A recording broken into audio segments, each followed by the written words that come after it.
I am now happy to announce that there will be no income tax payable up to income of 12 lakh rupees.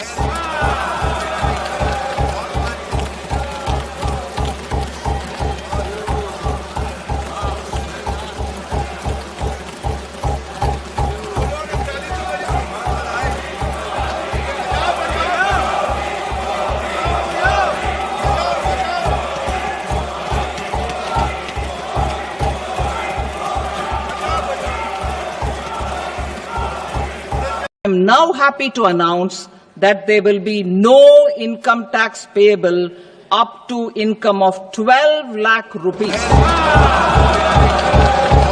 I am now happy to announce that there will be no income tax payable up to income of 12 lakh rupees.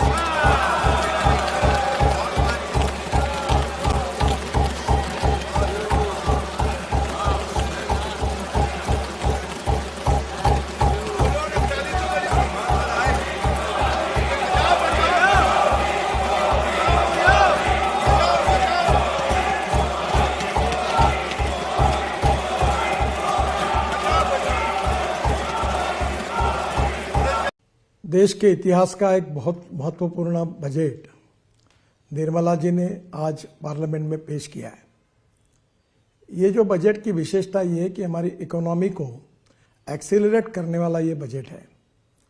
जहाँ तक infrastructure को हर समय वित्त मंत्री प्राथमिकता देते हैं, इस समय भी हमारा बजट बढ़ा है, जिसके कारण इंफ्रा रोड सेक्टर में इसका बहुत बड़ा फायदा होगा। मुझे इस बात की खुशी है कि कृषि विभाग की ओर उन्होंने विशेष रूप से ध्यान दिया है।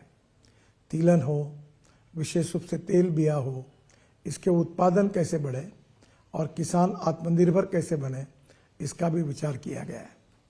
इसलिए विशेष रूप से लिथियम आयन बैटरी अब सस्ती होगी। Scooter, electric car, electric bus, अब इलेक्ट्रिक ट्रक, इनकी कीमतें कम होगी। जो $150 पर किलोवाट पर आवर थी वो $105 पर किलोवाट पर आवर आई है, वो $100 के नीचे जाएगी और इलेक्ट्रिक के वाहन और लोकप्रिय बनेंगे, प्रदूषण से मुक्ति मिलेगी और देश में नए रोजगार निर्माण होंगे। इस भारत की विकास यात्रा का एक महत्वपूर्ण पड़ाव है। ये 140 करोड़ भारतीयों की आकांक्षाओं का बजट है। ये हर भारतीय के सपनों को पूरा करने वाला बजट है। हमने कई सेक्टर्स युवाओं के लिए खोल दिए हैं। सामान्य नागरिक विकसित भारत के मिशन को ड्राइव करने वाला है। ये बजट एक फोर्स मल्टीप्लायर है। ये बजट सेविंग्स को बढ़ाएगा, इन्वेस्टमेंट को बढ़ाएगा, कंजम्पशन को बढ़ाएगा और ग्रोथ को भी तेजी से बढ़ाएगा। मैं वित्त मंत्री निर्मला सीतारमण जी और उनकी पूरी टीम को इस जनता जनार्दन का बजट, पीपल्स का बजट, इसके लिए बहुत बहुत बधाई देता हूं। साथियों, अब इस बजट में 12 लाख रुपए तक की आय को टैक्स से मुक्त कर दिया गया है।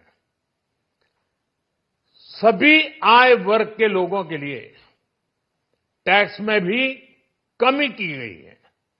इसका बहुत बड़ा फायदा हमारे मिडिल क्लास को, नौकरी पेशे करने वाले जिनकी आय बंधी हुई है, ऐसे लोगों को, मिडिल क्लास को इससे बहुत बड़ा लाभ होने वाला है। उसी प्रकार से